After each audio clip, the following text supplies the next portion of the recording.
ভাইয়েরা বোনেরা, কি হলো দেখেছ? মিরপুরে আজকে যা হয়েছে সেটা স্বপ্নের মতো। বাংলাদেশ ২-১ ব্যবধানে পাকিস্তানকে হারিয়ে ওয়ানডে সিরিজ জিতে নিয়েছে। অধিনায়ক মেহেদী হাসান মিরাজের প্রথম সিরিজ জয় হিসেবে এটা ঐতিহাসিক। ১১ বছর পর পাকিস্তানের বিরুদ্ধে টানা দ্বিতীয় বাইল্যাটারাল ওয়ানডে সিরিজ জয়। এটা ছোট কথা না। প্রথম ম্যাচে নাহিদ রানা ৫ উইকেট নিয়ে পাকিস্তানকে ১১৪-এ অল আউট করে দিয়েছে। আমরা ৮ উইকেটে জিতেছি। অসাধারণ।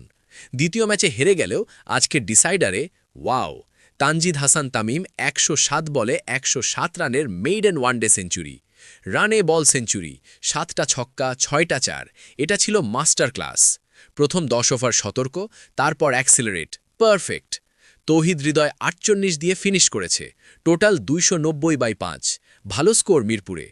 পাকিস্তান চেস করতে নেমে সালমান আঘা ১০৬ করেছে। দারুণ লড়াই। কিন্তু তাসকিন আহমেদ ৪/৪৯।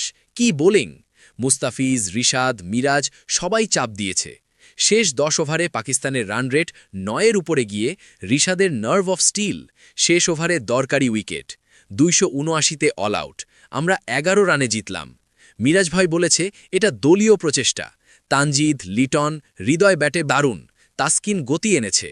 নাহিদ রানা আর তানজিদ সিরিজের সেরা খেলোয়াড় শেয়ার করেছে। Nahid ৮ wicket, Tanjid ১৭৫+ run. শাহিন আফ্রিদি বলেছে বাংলাদেশের ডেথ বোলিং অসাধারণ, আমাদের আরও কঠোর পরিশ্রম করতে হবে। সালমান আঘাকে প্রশংসা করেছে কিন্তু জিততে পারেনি। ভাইয়েরা, এটা শুধু সিরিজ জয় না, এটা বিশ্বাসের জয়।